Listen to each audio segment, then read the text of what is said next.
Amis randonneurs, bonjour. Pour notre troisième journée, c'est à Saint-Léocadie que cela commence. Au programme visite de musées, de sites solaires, de villes et bien sûr d'églises. Alors prêt pour la découverte ?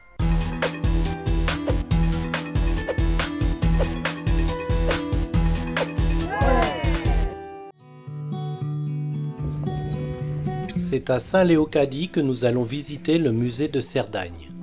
Passé le portail de Calmateux, qui fut un domaine agricole, cette ancienne maison du XVIIIe siècle, témoin de l'histoire de la frontière et du siège du pouvoir royal, est un lieu de mémoire et de découverte.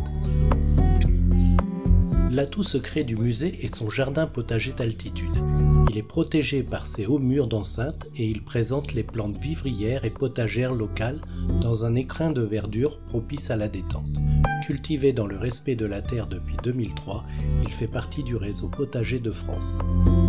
À partir de 1689, la maison de la famille Sicard ayant la charge de Viguier de Cerdagne pendant 4 générations a été un lieu de pouvoir et de représentation de la royauté française pendant 100 ans. L'exploitation agricole perdure au fil du temps et c'est en 1952 que Jacques et Marie Bragula reprennent la ferme et cette activité cessera lors de leur départ en retraite en 1994. L'autre atout du musée, ce sont ses expositions permanentes. Au fil des pièces, vous pourrez découvrir des objets représentant les métiers d'antan, tels que le sabotier, le charron qui est spécialiste de la réparation des roues en bois, le menuisier charpentier, mais aussi le boulanger,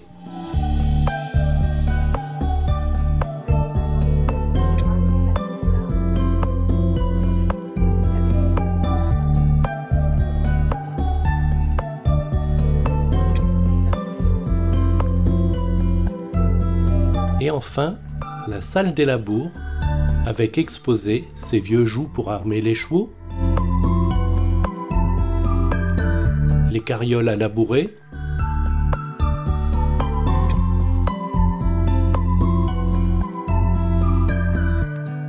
ou encore l'ancêtre de la moissonneuse-batteuse pour les foins.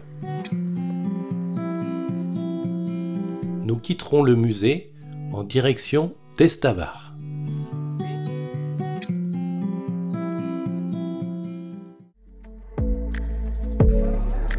Notre pause repas s'effectuera dans une salle prêtée par le camping.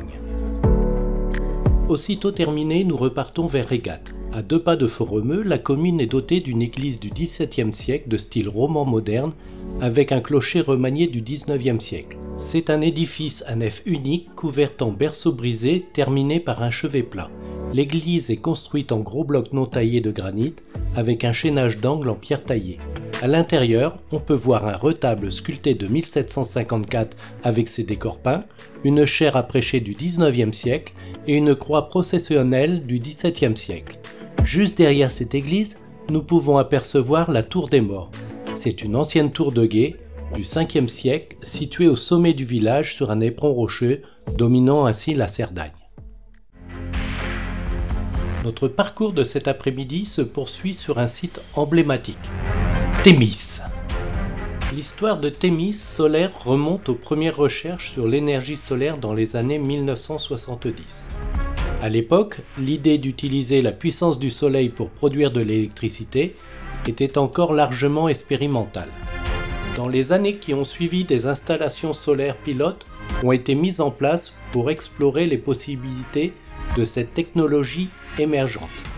Thémis Solaire a été l'un des premiers sites à accueillir ces prototypes permettant de tester et de perfectionner les différentes technologies solaires. La centrale solaire Thémis utilisait des miroirs géants appelés héliostats pour concentrer les rayons du soleil vers une tour solaire. Ces miroirs suivaient le soleil et renvoyaient sa lumière vers le sommet de la tour. Là, un récepteur captait la chaleur et la convertissait en vapeur. Celle-ci alimentait une turbine qui produisait de l'électricité. Un système de stockage thermique permettait de conserver la chaleur pour la production d'électricité lorsque le soleil n'était pas présent. La centrale Thémis était une expérience pionnière dans les années 1970 pour tester cette technologie solaire à concentration. Bien qu'elle ait été démantelée en 1986, Elle a contribué à l'avancement des recherches sur l'énergie solaire à concentration.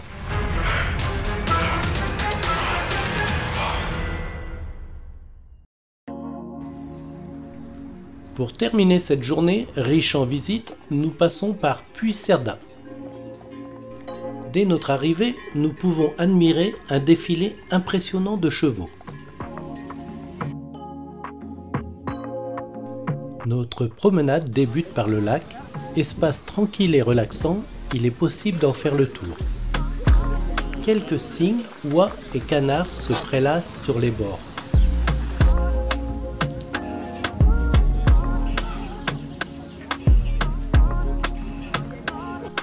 En rejoignant le centre-ville, nous passons devant ces demeures magnifiques appelées torres. Elles ont été construites par de riches familles barcelonaises à partir des années 80.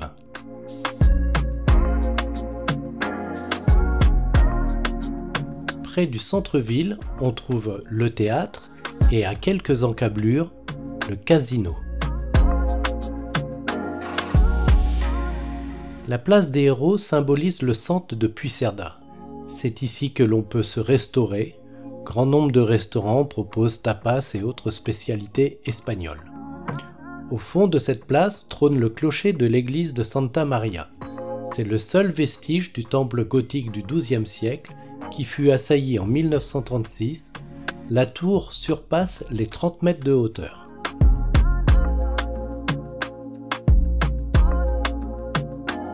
Nous continuons notre découverte par la place de la mairie, la place Cabrenetti. Ensuite, nous passons devant le couvent de San Domènec que malheureusement nous n'aurons pas le temps de visiter car la fin d'après-midi approche et nous devons retrouver nos véhicules pour rejoindre Estavar. Nous repassons une dernière fois par les bords du lac où nous pourrons voir des amoureux se promener et sûrement échanger sur cette belle journée.